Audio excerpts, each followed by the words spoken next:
튀르크, 튀르키예, 우리가 아는 이름 터키.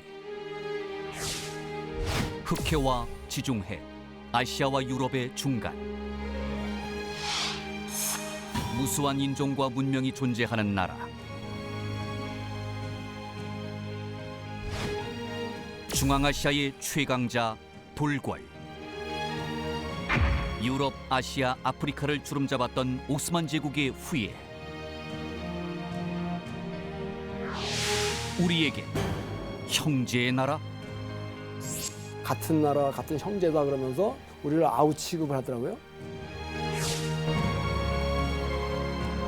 네 번째로 많은 병력을 두 번째로 빨리 파병한 혈맹. 그리고 KT1 40대를 구매한 VIP 고객. 하지만 터키 공군이 아주 집요한 부분이 있습니다. 결코 만만치 않았던 형제 간의 거래.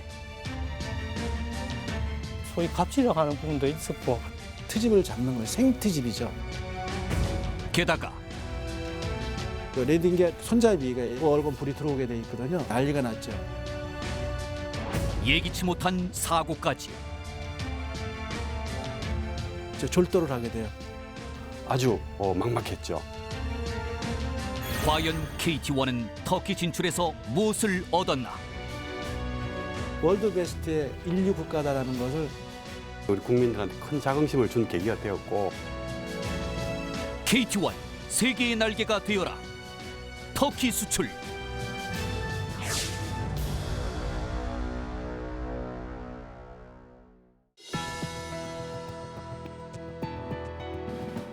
여러분 안녕하십니까?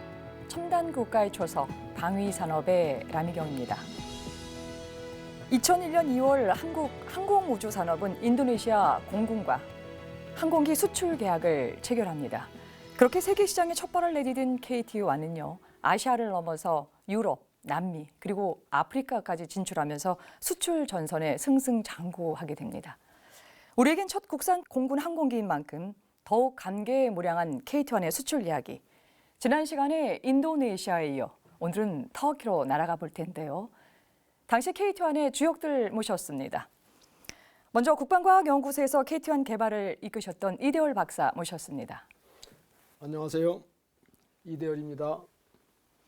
전 세계 어디를 가든 KT1의 비행은 바로 이분부터 시작이 됩니다. 한국의 첫 시험 비행 조종사 이진호 중령 나오셨습니다. 안녕하십니까. KT1 조종사 이진호입니다. 시제기부터 수출형까지 KT1 개발사와 함께 해오신 분입니다. 한국항공우주산업의 손환익 팀장 함께 하시겠습니다.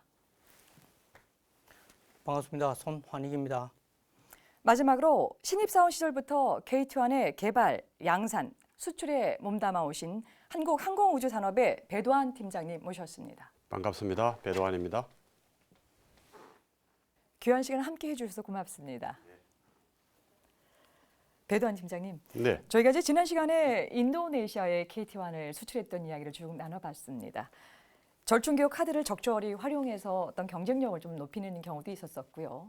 또 우리가 예상치 못하게 동체무로 문제 때문에 수출의 길이 자체가 막혔기 때문에 아주 긴박한 외교전을 벌여가지고 문제를 해결한 이런 사안들이 굉장히 인상 깊게 남는데요.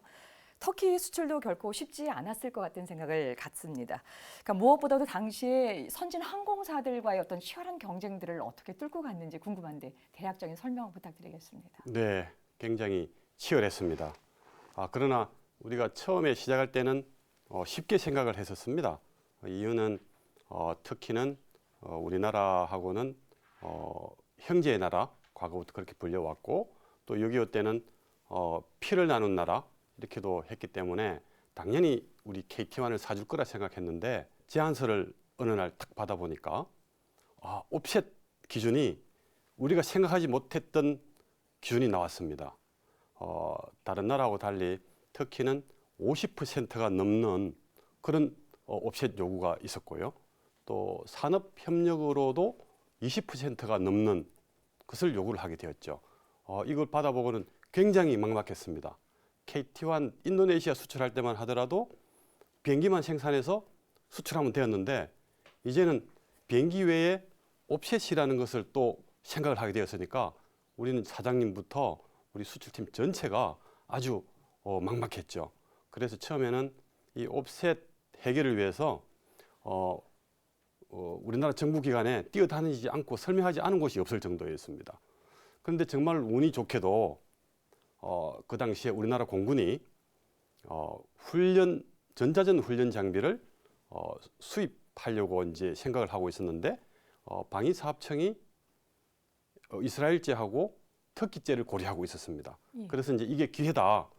이거 옵셋으로 활용하면 충분히 해결할 수 있겠다 싶어서 이제 그걸 염두에 두고 우리 제안서에 이제 반영하게 됩니다. 그런데 우리만 그러면은 옵셋을 하면 되느냐? 상대 국가들도 많은 옵셋을 제안할 수 있기 때문에 옵셋 비율을 얼마나 많이 써낼 수 있느냐가 이제 관건이 되었죠. 알고 봤더니 같이 경쟁을 하게 되었던 미국 특한호기, 스위스의 PC9, 그다음에 브라질의 엠브레어까지 옵셋을 찾고 있었는데 미국과 스위스는 옵셋 때문에 자포자기하는 상태까지 갔던 것 같고 끝까지 우리랑 경쟁을 했던 나라가 브라질이었는데 나중에 첩보를 우리가 들어보니까 약 120%까지 사업 규모의 120%까지 옵셋을 제한을 한 걸로. 그러나 우리도 이제 비밀이 새어나지 않게 우리는 그보다는 더 높이 이제 써내야 되겠다 해서 결국 써냈죠. 그게 첫 번째 관문이었고, 두 번째는 우리 KT1을 개발하고 10년이 그 당시만 하더라도 수출할 때 10년이 지났을 때인데 벌써 KT1 같은 동급 기종인데 그 업그레이드를 새롭게 하고 있는 게 보였어요. 그래서 이거 이제는 우리도 업그레이드를 해야 되겠다 해서 수출하려면 업그레이드를 해야 된다 해서 산자부하고 우리 회사가 투자를 더 합니다. 그래서 처음에는 KT1으로 시작했다가 나중에는 또 다른 KT1C라는 비행기를 만들어 놓고 터키의 수뇌부나 장관이나 평가단이 왔을 때 시승을 해서 우리 조종사들이 태워서 한번 하늘을 날고 오면 깜짝 놀라게 했죠. 그건 이제 관문을 통과하게 되었던 것이고, 그다음에 세 번째는 2005년도인가 그때 이미 국가 수반인 노 대통령께서 아마 국방 협력을 추진한 게 있었는데요. 그게 이제 기화가 돼서 장관이나 총장님 뭐 이런 분들이 또 계속 네트워킹을 통해서 이제 우리 수출할 수 있는 그런 기회를 만들게 되었습니다. 네. 예. 크게 이제 세 가지로 이제 말씀을 주셨는데 대통령의 역할이 또 굉장히 큰 부분이다 하는 것이 굉장히 특징적으로 네. 좀 받아들이게 되는데 말씀 잘 맞습니다. 들었습니다. 이들 박사님. 예. 그래서 오늘 지난 시간에 이어서 KT1의 터키 수출에 대해서 구체적으로 좀 살펴보고 싶은데요. 지금 말씀하셨던 것처럼 터키와 우리나라의 관계라고 하는 것이 형제의 나라다 해서 이런 관계가 좀 돈독하다라고 하는 것들은 일부 좀 알려져 있긴 하지만 워낙 이 터키 자체의 국방 환경이 좀 엄격한 터라서 이제 그 KT1 구매의 이 결정 과정에 있어서 어떻게 이 터키에서 우리나라 KT1을 구매하게 됐는지 그 배경 과정을 좀 전반적으로 좀 설명을 해주시죠. 사실은 그런 걸 알아도 우리가 경쟁을 해야 되기 때문에 이 정보력이 필요합니다. 지금 터키 공군에서 어떠한 비행기가 필요하고 그 옵셋에 대한 것도 어떤 종류의 옵셋을 원하는지 이런 정보력을 알아야 되는데 그거를 우리 카이에서 열심히 하고 또 여러 가지 우리 무관을 통해 가지고 그 정보를 획득하는 데 성공한 것 같습니다. 또 상대방 이 친구들은 어떻게 옵셋 방산 협력을 준비하냐 이렇게 봤더니 그 정보에 보면 그쪽은 주로 민수 물량 그런 걸 갖다 준비를 하는 걸로 우리가 획득을 해가지고 우리는 그거보다는 군수 쪽으로 해서 한번 해보자. 그래가지고 우리가 그 준비한 것들이 일단 KT1에 대해서 최종 조립을 터키 현지에서 해주겠다. 그래서 최종 조립하면은 상당히 큰 기술 이전이 되는 거거든요. 그다음에 지상에서 시뮬레이터 개발하는 거. 그러니까 터키에는 여러 가지 터키의 회사가 있어요. 그 회사들하고 협조를 해가지고 그런 거를 주겠다. 이렇게 해가지고 한 게 굉장히 이제 큰 도움이 됐다고 생각해요. 앞서 이제 우리 프로그램에서는요, 국내 무기 체계 개발에 관련된 여러 가지 과정적인 부분들을 이미 다 소개를 해드렸습니다. 뭐 ROC를 확정해서 설계와 개발을 확정해내는 일들, 또 실용 개발을 마지막까지 가서 이 전투 사용 갑 판정을 받기까지 그 어려운 과정들을 이미 다 이제 소개를 해드렸었는데요. 뭐 KT1의 경우도 뭐 양산 받는 과정들 이후의 과정에 있어서 어려운 점들 이미 다 이제 소개를 해드렸는데요. 항공기를 수출할 때도요, 똑같은 양상으로. 계약 성사 후에 거쳐야 될 이런 어떤 개발 또 시험 과정들이 좀 있을 것 같습니다. 다른 나라의 공군에 대한 항공기를 수출할 때 기본적으로 최종 수출기를 납품할 때까지 이제 어떤 과정을 일반적으로 거치게 되나요? 예. 그 일반적으로 보통 이게 수출하려면은 처음에는 그 RFI라고 Request for Information 해가지고 내가 이런 뭐 페루 같은 경우에는 뭐 무장기가 필요하다, 무장을 할 수 있는 경공격기가 필요하다 그래가지고 이런 정보 이런 게 있는데 너희들이 입찰을 할 수 있겠느냐 하는 그런 정보를 물어보는 게 있어요. 거기부터 시작해요 보통. 예. 그래서 이제 그 다음에는 좀 더 구체화되는 게 이제 프로포잘 제안서, 그러니까 공식적으로 이제 제안서를 치면은 거기에 대해서 저희가 제안서 요청이 오면 제안서를 제출합니다. 그럼 제안서를 제출하고 나면은 언제 이제 기간 동안에 평가를 해요. 평가는 이제 그 사람들이 그 비행기 성능 평가가 그 사람들이 원하는 그런 비행기가 현재 없다 하더라도 유사한 비행기 있죠. 그러니까 우리 같으면 KT1 지금 현재 있는 거. 근데 다행히도 우리 카이에서 준비해 가지고 KT1C라고 수출형을 미리 만들었어요. 그게 굉장히 큰 도움이 된 겁니다. 그러면 이제 그 비행기를 KT1보다는 좀 더 성능 개량이 된 거를 태워주니까 이분들은 그걸 가지고 평가를 하면서 상당히 이제 긍정적인 생각을 하게 되는 거죠. 그래서 결국은 이 평가할 때 가장 중요한데 이 평가할 때 우리가 얼만큼 활동을 많이 하느냐에 따라서 기존 결정이 됩니다. 기존이 이제 결정이 돼도 그게 그냥 이게 당연히 되는 게 아니라 그 개발해가지고 납품하는 기간 동안에 다 이렇게 조건이 있어가지고 선정이 돼도 그 100% 보장이 되는 건 또 아니에요. 그래가지고 이제 우선 협상 대상자가 있고 또 차우선 협상 돼가지고 협상하다가 안 되면은요 바꿀 수가 있어요. 항상. 그러니까 그걸 굉장히 우리가 준비를 잘 해가지고 사업 추진하고 그 계약을 협상을 하게 됩니다. 그래서 계약을 하면 바로 우리가 그분들이 요구하는 추가 항공기 성능 있죠. 그러니까 우리 터키 같은 경우에는 제일 중요한 거 여합 장치를 만들어라. 그럼 여합 장치를 만들면 개발 기간이 필요해요. 그러니까 이것도 연구 개발이기 때문에 예산이 있어야 되고 기간이 있어야 되고 그 성능을 만족시켜야 돼요. 이 세 가지를 딱 만족시켜야 되기 때문에 사실은 보통 보면은 예산 이런 것보다도 이 기간이 너무 촉박하기 때문에 그게 상당히 어려움을 많이 겪는데 이번에 우리 카이에서는 그 터키에 대해서 미리미리 준비한 덕에 상당히 경쟁력을 갖게 된 겁니다. 그럼 이제 거기서 개발하는 도중에 이제 또 이 중요한 관문이 또 하나 있습니다. 그게 뭐냐면은 이제 방산물자 수출 허가를 받아야 돼요. 방산물자 수출 허가라는 거는 또 그 기술의 소유권이 또 국방과학연구소에 있다 보니까 그 기술에 나가는 모든 TDP 자료가 있어요. 뭐 규격선이, 도면이, 뭐 이렇게 쭉 시험 절차서 이런 것들을 갖다가 이제 요만큼을 우리가 넘겨줘도 좋냐에 대한 그 검토를 해가지고 그 국가연구소 검토를 해서 방위사업청에 올리면은 방위사업청에서 그 방산수출 허가를 해줍니다. 그럼 방산수출 허가해주면 바로 또 우리 국가연하고 그 기술 지원 계약을 맺어요.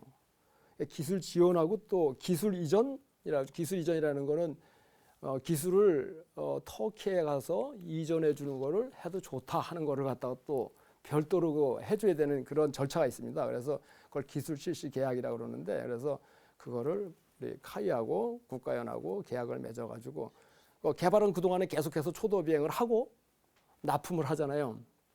납품하는 기간도 언제부터 언제까지가 정해져 있어요. 그래서 그거 끝나면 그걸로 또 끝나는 게 아니라 그거 운영하고 초기 생산 단계에서는 기술 지원을 해줘야 돼요.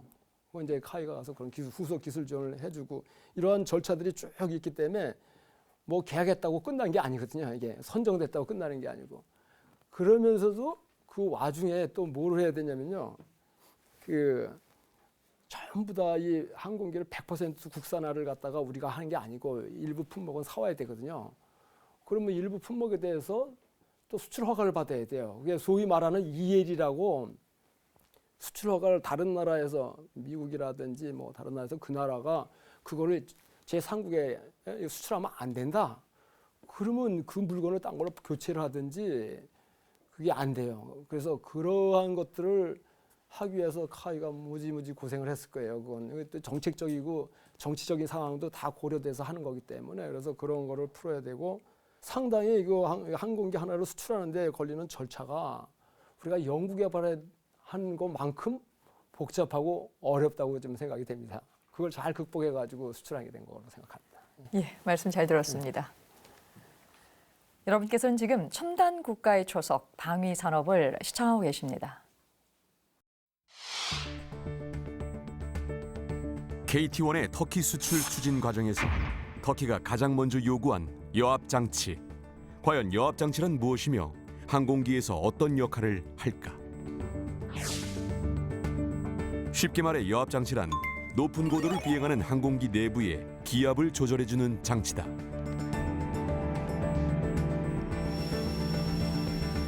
비행기가 높이 올라갈수록 공기의 양은 줄어드는데 그에 따라 기압과 공기 밀도 그리고 기온 역시 점점 낮아진다. 예를 들어 비행기가 1만 피트, 즉 3,000m 상공을 비행할 때 외부 온도는 섭씨 영하 50도, 기압은 지표면의 약 26%, 공기 밀도는 33% 수준으로 떨어진다. 만약 비행기에 탄 사람이 이런 환경에 그대로 노출된다면 심각한 사태가 발생할 것이다. 따라서 비행 중인 조종실과 객실은 외부보다 높은 공기압을 유지해야 한다. 여압 장치란 밀폐된 항공기 내부의 압력을 조절해 인체가 편한 상태로 유지할 수 있도록 도와주는 장치다. 여압 장치의 원리는 엔진에서 빼낸 압축 공기를 온도와 압력을 조절해 조종실과 객실로 보내는 것이다. 이때 여압을 하기 위해 엔진의 압축 공기를 사용하는 만큼 비행에 필요한 동력을 손해보게 된다.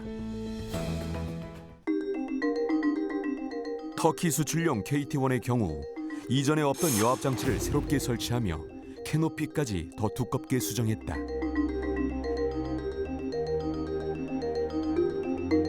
캐노피가 두꺼워지며 조종사의 비상 탈출 성능 역시 다시 점검해야 했다.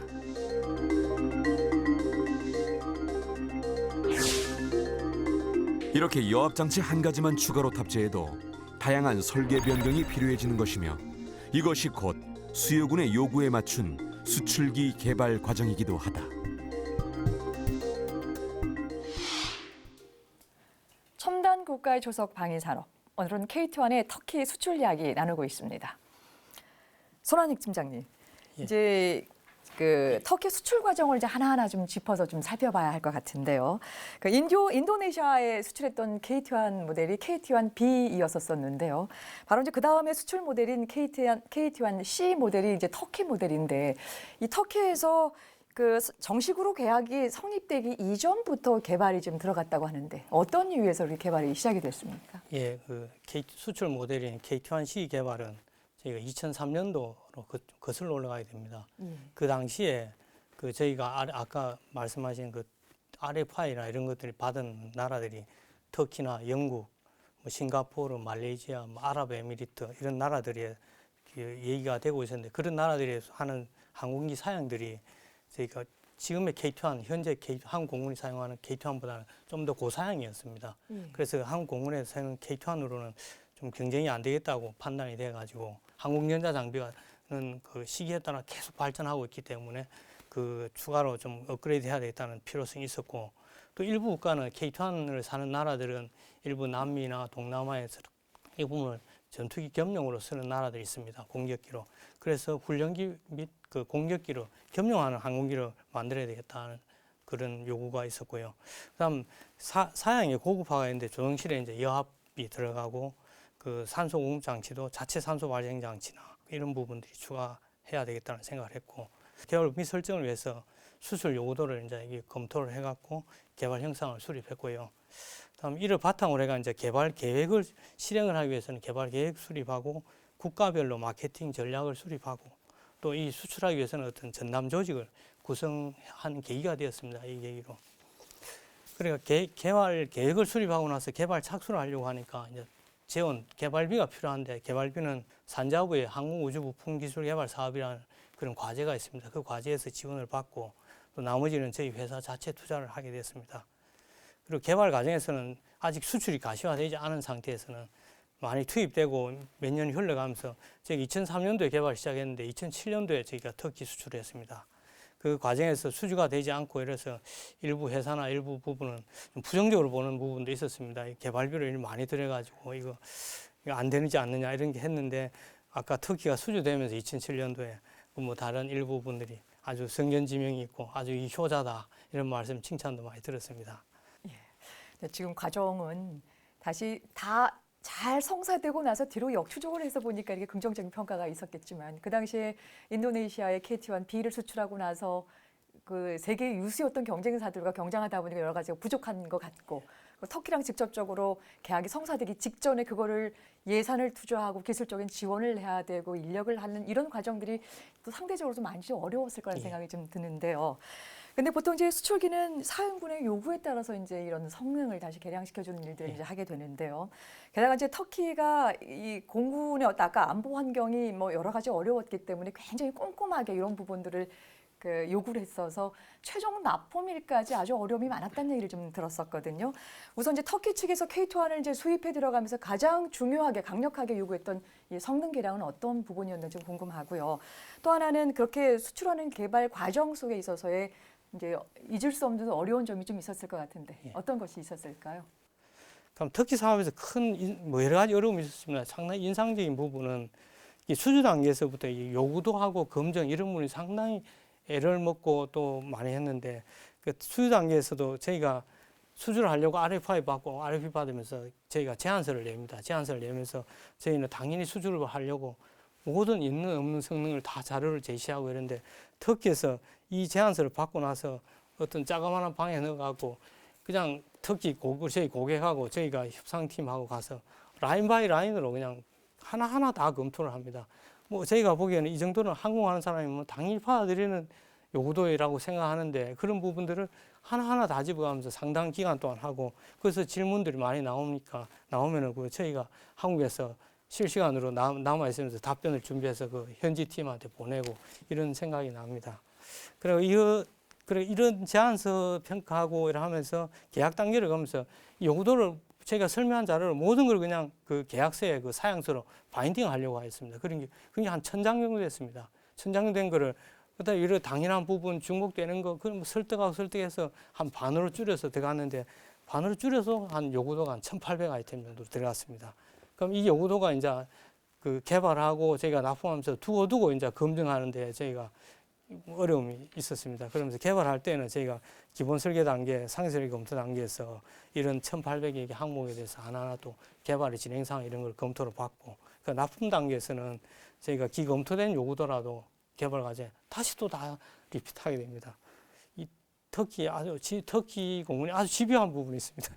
근데 수락 시험은 한국 공군의 어떤 그 일반 운영자 평가하고 비슷한 유사한 그 초기 수락 시험이라고 있습니다. 그걸 거쳤고 항공기 생산 후에 납품 단계에서는 최종 수락 시험이라는 걸 거쳤습니다. 각 단계별로 요구도별로 이 반복적으로 터키를 공군의 어떤 검증을 받았고 저희가 어떤 경우에 따라서는 그 이해가 터키 공군 이해를 못하는 부분들은 이해를 시키고 또 어떤 부분은 뭐 심하게는 뭐 이런 말씀 드리기만 하지만 소위 갑질하는 부분도 있었고 상당히 많이 있었습니다. 이런 설득하는데 많은 시간이 소요했습니다. 근데 이런 일반적인 뭐 요구도를 검증하고 이라는 부분은 항공 개발의 일반적인 과정이라고 할 수도 있지만은 수출이 이제 개발하고 양산이 병행하다 보니까 일정히 짧은 기간에 하다 보니까 이런 많은 어려움이 지금 가중이 됐다고 볼 수 있겠습니다. 예. 뭐 지금 말씀 듣는 과정에 얼마만큼 터키 공군이 꼼꼼하고 까다롭게 뭐 1,800개가 넘는 어떤 그런 요구 사항들 일일이 다 대처하는 과정들이 이제 어려울 거라는 생각이 좀 드는데요. 혹시 이대호 박사님 또 추가적으로 말씀하실 부분 있나요? 저희 KT-1은 인도네시아에 수출할 때까지만 해도 환경 시험을 안 했어요. 그러니까 환경 시험이 사실은 웨이버 받은 거예요. 그 가망 인증에 그 마이너스 50도에서 플러스 50도까지의 그 환경에 들어가서 전기체가 테스트 해본 적이 없어요. 근데 이거는 그래서 KT1은 그걸 웨이버를 하고 여태까지 쭉 왔는데 터키에서는 그걸 웨이버를 해줄 것이냐 안 해줄 것이냐 이게 결국은 안 해줬죠. 근데 때마침 저희가 항공시험장을 그 절충격을 통해서 들어온 게 있어요. 환경시험 챔버 전기체가 들어가는 시험시설. 그래서 그게 첫 번째 딱 들어가서 전기체가 들어가서 KT1C죠. KT1C가 들어가서 환경시험 챔버를 그 국제 규격에 맞게끔 모든 온도 내에서 뭐 아이싱 테스트 뭐 이런 걸 다 해가지고 우리가 떳떳하게 수출할 때 자신 있게 내놓을 수 있었던 거 있잖아요. 그게 참 기억에 남는데요. 사실 이거 말고도 상당히 어려운 점은 많이 있었지만 대표적으로 그게 생각이 나가지고 국가연의 입장에서 지원해 준 내용을 좀 한 말씀 드렸습니다. 예, 말씀 잘 들었습니다. 네, 결국 두 분 어려운 점들 다 이제 말씀을 좀 주셨습니다만은 또 제일 중요한 것은요. 이 터키 공군이 요구하는 이 내용을 다 잘 개선해서 그 검증이나 시험에 통과하는 것이 결정적으로 핵심이 될 텐데요. 특히 국제 수준의 가망 인증을 받기 위해서 또 한 번 애를 쓰신 게 있다라고 하는데 어떤 이야기입니까? 예. 당시에 국내에는 이제 군용이 가망 인증 체계는 아직 없었습니다. 특히 계약 때만 해도 없었고, 그러면서 방위사업청과 공군 중심으로 해가지고 군용 항공기 비행 안전성 인증에 관한 법률 제정을 그 계약 이후에 하고요. 일단 방위사업청, 공군, 국방과학연구소, 국방기술품질원 중심으로 해가 가망 인증 조직을 구성하게 됐습니다. 구성하고 이 조직을 중심으로 해가지고 가망 인증 기준을 수립하고 저희가 국제적으로 그 가망 인증 기준이라면 국제적으로 훈련기는 그 민간 가망 인증 미연방 가망 인증인 FAR 파트 23을 주로 많이 쓰게 됩니다. 그 KT1 개발 때도 FAR 파트 23을 갖고 가망 인증을 미국 이태리 라이사로부터 받았고요.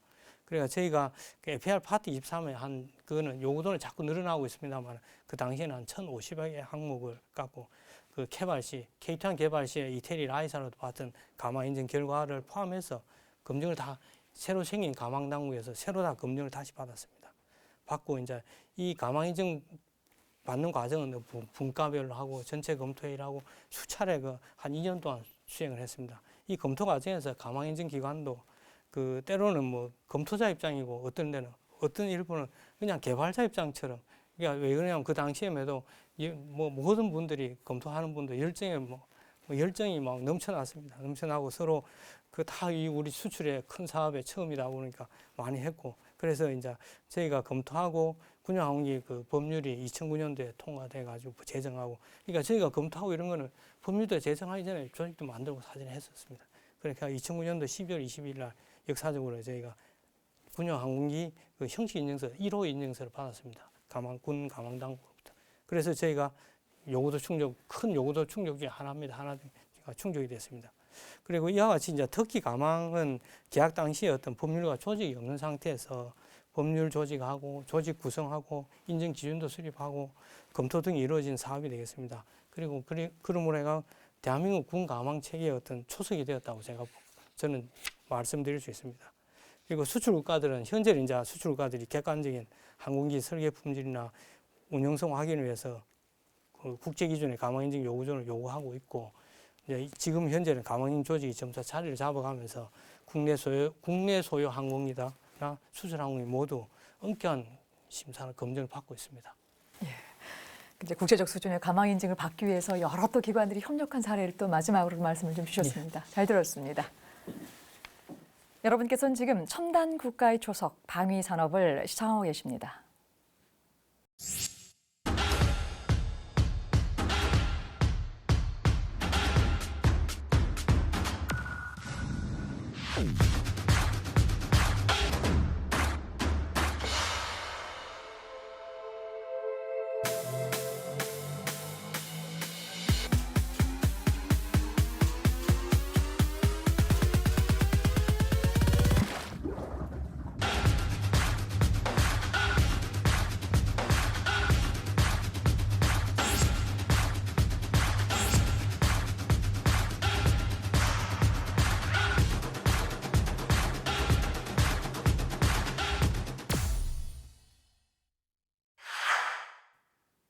네, 자료화면 잘 봤습니다. 이준호 총장님, 네. 오래 기다리셨죠? 네. 항공기를 수출할 때 이 납품하기 전에는 꼭 수입국 조종사들이 이제 교육을 또 시킨다고 지금 네, 알고 그렇습니다. 있는데요. KT1을 수출할 때도 당연히 우리 이준호 총장님께서 좀 그 교육을 했었을 텐데 그 네, 교육 그랬습니다. 어떤 과정을 중심으로 이루어지나요? 예, 그래서 그 사람들한테 뭘 해줘야 되냐면 첫 번째 가서 이 사람들이 와서 교육받으면 첫 번째 교관 요원이 돼요. 가서 이제 자국 가면 그 사람들이 이제 새끼들을 이제 이렇게 조종사들을 만들게 됩니다. 두 번째는 이 비행 그 중에서 일부를 시험 비행 요원을 또 만들어줘야 돼요. 그 기본적으로 그 교관 요원이면서 일단 이 비행기의 수락 시험을 해야 되잖아요. 예. 그리고 가서 자국에 가서 또 그 비행기 또 시험 비행을 해야 되고 그래서 그 두 가지 교관 요원과 시험 비행 요원에 대한 교육을 이제 담당하게 됩니다. 대부분 이제 보면은 그 비행기를 팔고 우리도 마찬가지지만 제일 처음에 보내는 사람들은 되게 국가대표급을 보냅니다. 그 터키인데 이게 사업 구조상 40대 중에 5대는 저희가 완제기를 보내고 나머지 35대는 코리아의 KIA 하이가 있듯이 터키에는 TAI라는 회사가 있습니다. 그 회사에서 만들어지거든요. 그래서 터키 공군과 TAI에서 각각 조종사들을 보냅니다. 터키 공군은 이제 교관 그 누구를 보냈냐면 터키 공군 최고의 대대가 있는데 표준화 평가 대대라고 그래서 거기는 베테랑 교관 평가 조종사들이 있는 거기에서 평가 그 대대에 있는 조종사 그 5명을 이제 받고요. TAL에 대해서는 거기서 그 비행 조종사 2명과 플라이트 테스트 엔지니어 1명 그래서 총 제가 8명을 받아서 이제 교육을 시키게 되죠.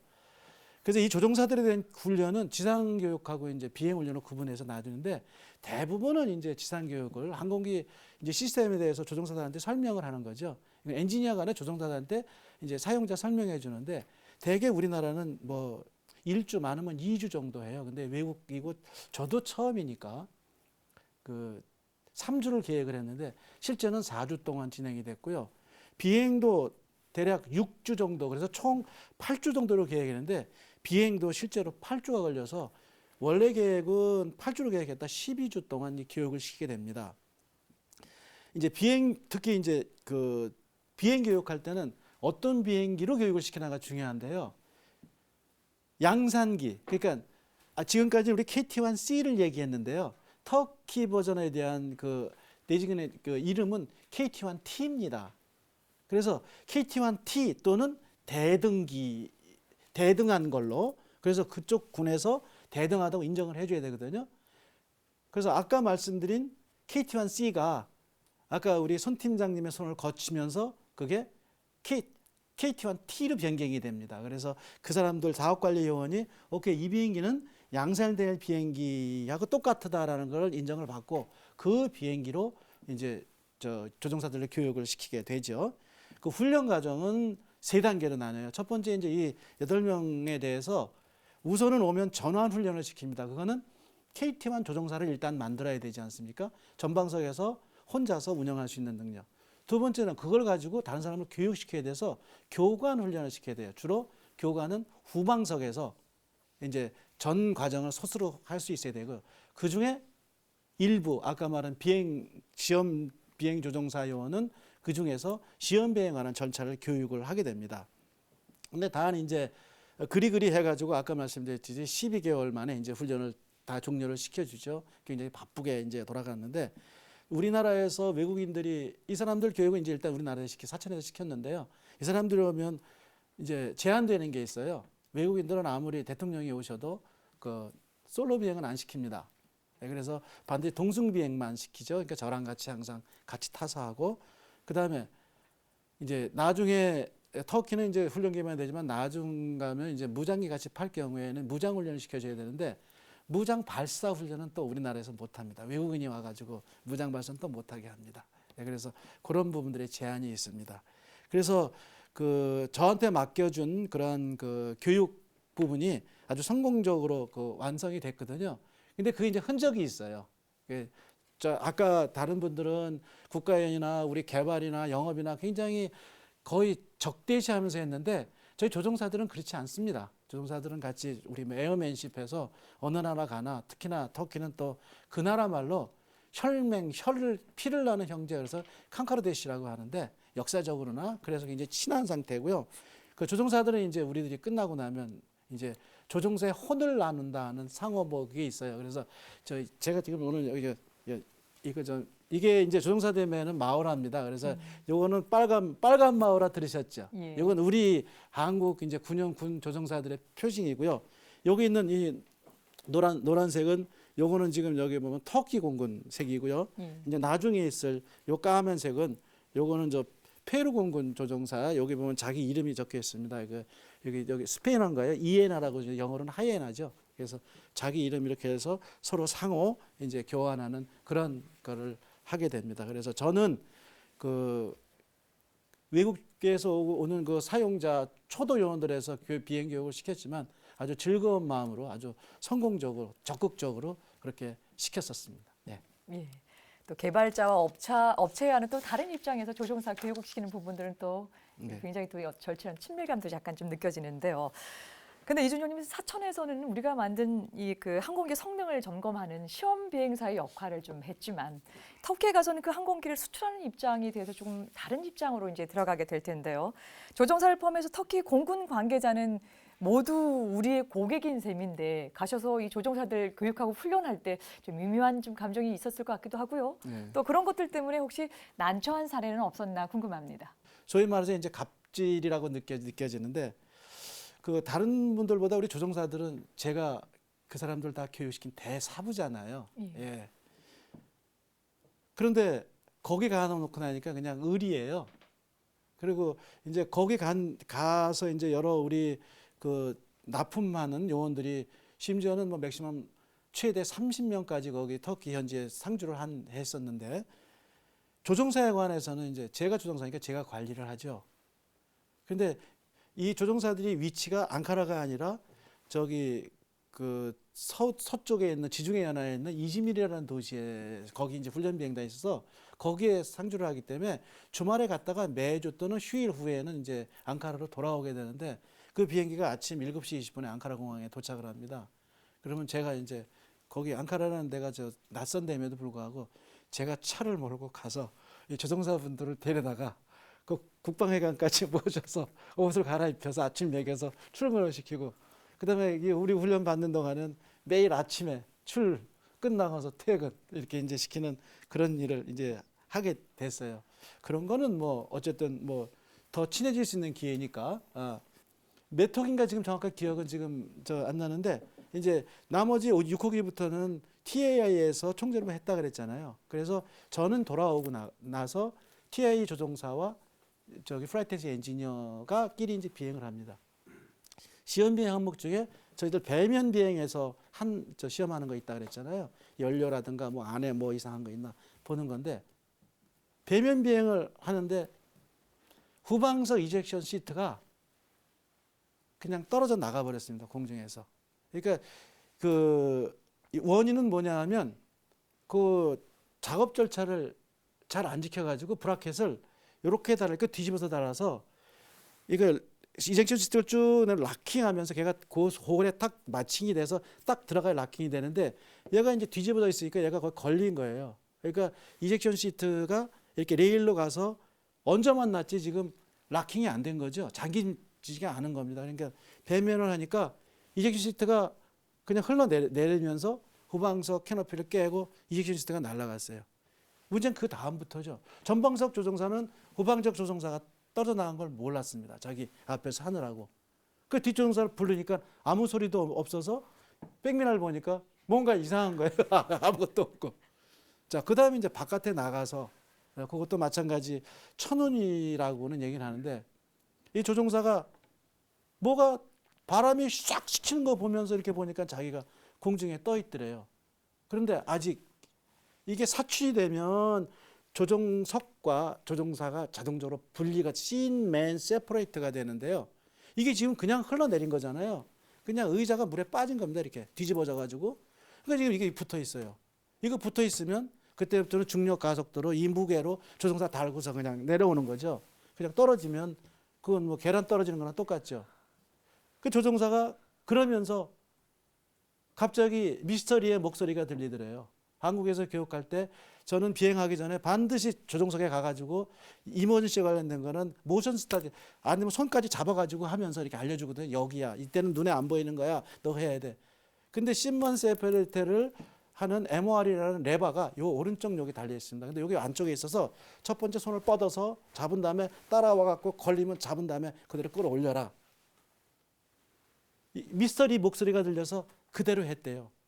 그러고 나서 이 친구가 잠시 이제 정신을 잃습니다. 왜냐하면 심맨셉 이렇게 되면 이제 릴이 팡 튀면서 사람을 이액션 시트로부터 이렇게 떨어뜨려 놓거든요.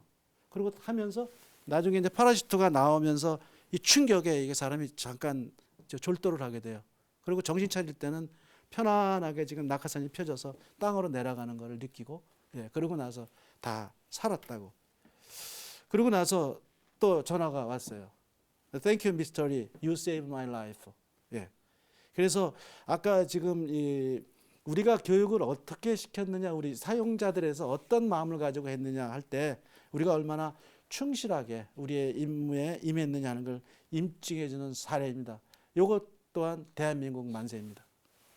네, 말씀 잘 들었습니다. 오늘 이야기를 나와주신 네 분의 패널들 이야기를 쭉 듣다 보니까요. 그 KT1의 터키 수출이 우리에게 경제적인 이익뿐만 아니라요. 굉장히 사업적인 차원에 있어서 교훈을 좀 많이 안겨주는 부분이 좀 있는데요. 우리 항공산업에서 터키 수출이 갖고 있는 의미 그리고 꼭 기억해야 될 부분이 있을 것 같은데 오늘 그 배도환 팀장님부터 간략하게 마무리 말씀 드리면서 정리하겠습니다. 네, 터키는 이미 그 우리보다 훨씬 빨리 80년대 중반에 미국의 락히드 마틴이라는 아주 큰 회사하고 F-16 전투기를 공동 생산을 하게 됩니다. 터키 현지에서. 그 대수가 무려 300대나 돼요. 그런데 우리나라는 90년대 초반에 이제 비행기 F-16을 도입하게 되죠. KF-16을 기술 도입 생산하게 되는데 한 120대를 생산하게 돼요. 그런데 우리 회사에서는 비행기를 만들어야 되는데 엔지니어들 경험이 없으니까 미국으로 연수를 보내야 된다 이제 생각을 하고 있었죠. 그런데 나중에 우리 동료들이 연수 받으러 간 곳은 어디냐면 터키 쪽으로 거의 다 갑니다. 그만큼 터키가 사실 한국보다는 10년 선배 국가죠. 항공산업 분야에 대해서는. 이제 그런 나라에 우리 손으로 만들고 우리가 개발한 이 KT1이 수출됐다는 것은 굉장히 우리 국민들한테 큰 자긍심을 준 계기가 되었고 또 선진국의 미국의 그 항공 선진국이지 않습니까? 브라질의 남미의 맹주, 그 다음에 PC9 또 유럽 쪽의 훈련기 대국인데 이 세 개를 제치고 우리가 수출 일어났다는 것은 우리 항공인들한테 또 자신감도 굉장히 생겼어요. 그래서 이제 뭐 다른 나라도 충분히 수출하면 되겠다 이런 이제 자긍심이 다 생겼고 저는 이 사업을 하면서 한번 터키에 갔었는데 생산하고 있는 우리 KT1을 딱 보고 느낀 게 야 이거 정말 여태까지 우리가 니네들을 형님의 나라라고 불렀는데 이제는 그 사업 담당자한테 내가 형님이라고 좀 불렀으면 좋겠다. 니네들 못 만들지 않느냐. 그 정도로 자부심이 좀 생기기도 하던데요.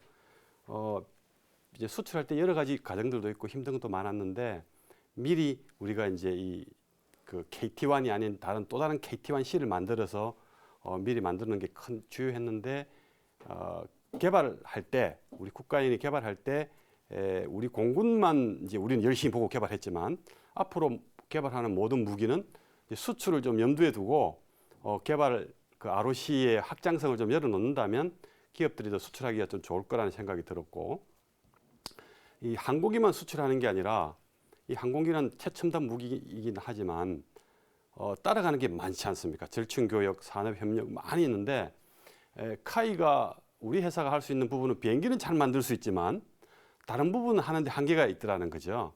그래서 우리 정부가 다 나서야 되는데 그러려면 산자부든 국방부든 또는 정통부든 전체가 협력하고 통제할 수 있는 어떤 국가적인 컨트롤 타워 기능이 수출할 때는 꼭 필요하겠다 이런 생각이 좀 듭니다. 예, 말씀 잘 들었습니다. 이번에는 손원희 팀장께서. 예, 터키 사업은 이제 저희 회사뿐 입장에서 회사뿐만 아니고 저희 우리나라 전체겠죠. 그 국제 경제 입찰에서 한 대규모 항공기 수출이었는데 최초에 기본 기능 우리가 저희 회사 입장에서 기본적인 성능을 한 단계 업그레이드하는 사업이었고, 그리고 이를 계기로 해서 우리 회사의 어떤 수출에 대한 자신감, 제 회사가 T50도 하고 있는데 T50, KT1 T50에 대한 어떤 수출에 대한 자신감을 갖게 하는 어떤 큰 사업이었습니다. 예, 말씀 잘 들었습니다. 이준호 중령께서. 예, 저는 그 터키 사업을 통해서 지금 우리가 지금 얘기하는 국가 예산을 쓴 방위 산업의 성과를 다시 한번 확인할 수 있는 계기가 되었다. 구체적으로 얘기하면 터키 프로젝트를 통해서 우리도 세계 항공 산업을 선도할 수 있다라는 자신감을 얻었습니다. 좀 부연 말씀드리면 터키 공군이 1911년도에 창군이 됐습니다.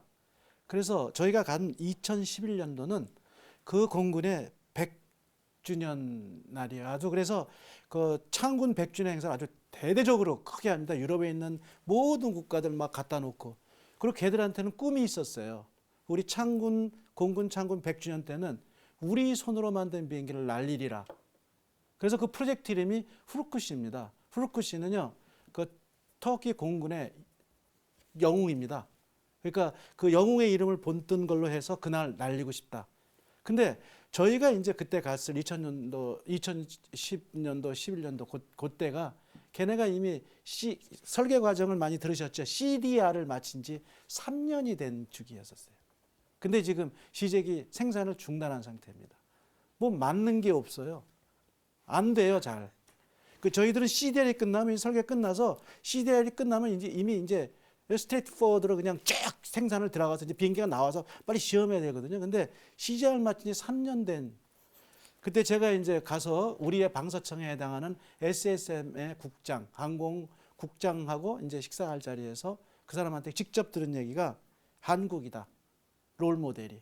한국이 그동안에 KT1 그 후로도 이제 우리는 T50이나 이런 거 쭉 나가서 지금 KFX까지 만들고 있는 그 모델이 자기들이 꿈꿨던 모델이다. 그래갖고 자기네 계획을 전면 수정합니다. 아까 말씀드렸듯이 이대일 박사님이 고민하면서 넘겨준 그 자료들을 가지고 설계도면을 다시 만들고 그래서 걔네들이 만드는 그 비행기가 1600마력급 블레이드가 우리는 4개인데 그건 5개짜리 우리보다 큰 덩치거든요. 그거를 전면 수정을 해서 결국은 이제 2016년도에 초도 비행을 성공을 하고요. 지금 이제 아까 말한 유럽 그 이하사 유럽 국가니까 이하사로부터 가망이도 받고 그래갖고 아주 성공을 했답니다. 그거의 기원이 자기들 계획을 바꿀 수 있는 기원이 KT1을 보면서 우리나라를 보면서 했거든요. 그래서 아까 제가 전제했듯이 우리도 카이는 대한민국입니다. 곧 항공산업에서는 세계의 항공산업을 선도할 수 있고 월드 베스트의 인류 국가다라는 것을 확인했습니다. 근데 죄송합니다만 이 후르쿠시 사업이 성공을 하게 됨으로써 우리 여기 배도환 팀장님이 하시는 그 마케팅 그다음에 영업에는 조금 영향이 올 거로 생각하는 아이러니가 있습니다. 네. 예, 알겠습니다. 자, 마지막으로 이대울 박사님께서. 예. 오늘 뭐 터키 수출에 대해서 이렇게 얘기를 하니까 너무 감회가 새롭습니다. 저는 그 터키에 이렇게 수출하게 된 거는 역시 그 비행기를 잘 만드는 게 첫 번째가 아니겠느냐 일단. 그래서 비행기를 잘 만든 경쟁력 있는 훈련기를 만들었다 이렇게 생각하면서 사실은 돌이켜 보면은 저희가 그 비행기를 만들어서 3호기를 맨 처음에 띄울 때 상당히 어려웠지 않습니까? 그래서 뭐 수출까지는 생각도 못했습니다 당시에 사실은. 우리 공군만 사용하면은 행복하다 이렇게 생각을 하고 있었는데 개발하는 과정에 있어서 저희들이 보니까 어떻게 보면 제가 그 설계를 책임지고 있으면서 그 군에서 요구하지 않는 그러한 ROC 그런 거를 저희들이 거기다가 넣었어요. 그게 이제 뭐냐면은 결국은 이제 제가 비행기를 타보니까 참 이렇게 해주면 편리하겠다 하는 그걸 저 스스로 느끼는데 사실 개발하는 사람 입장에서 보면은 돈도 없고 예산도 없고 기간도 없는데 추가로 한다는 거는 굉장히 어려운 일이거든요.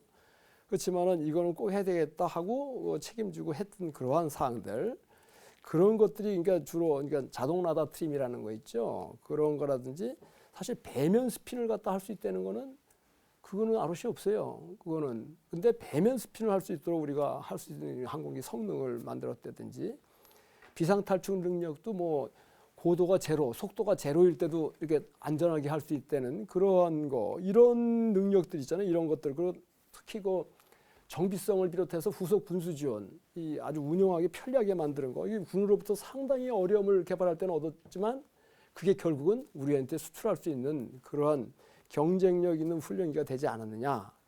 그런 의미에서 사실은 어떻게 보면 초창기에는 수출이라는 걸 염두에 두지 않고 했지만 어떤 우리가 이런 것까지 한 거는 실질적인 건 수출에 도움이 됐다.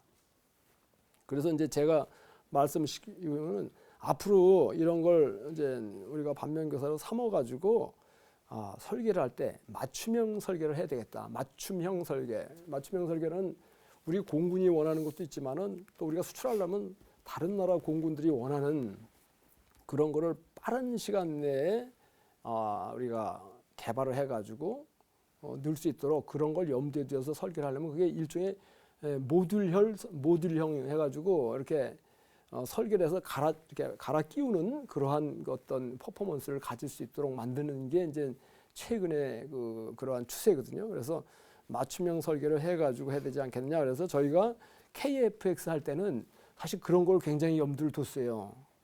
터키가 사실은 우리나라하고는 상당히 그러니까 항공산업이 앞서갔지만은 우리나라 기술에 대해서는 상당히 인정을 해준 거예요. 그래서 KT1을 타보니까 참 좋더라. 그래서 지금 KFX 지금 뭐 우리 공동 개발 파트너로 해가 저도 2012년도에 터키에 갔었어요. 그래서 터키에 가니까 그때 월드컵에서 다행히 우리가 4강에 올라가서 우리가 4위를 했잖아요. 자, 3위를 하고. 그러니까 우리 한국 사람 보면은 너무 좋아하는 거예요. 그 월드컵 얘기와 동시에 같은 나라, 같은 형제다 그러면서 우리를 아웃 취급을 하더라고요.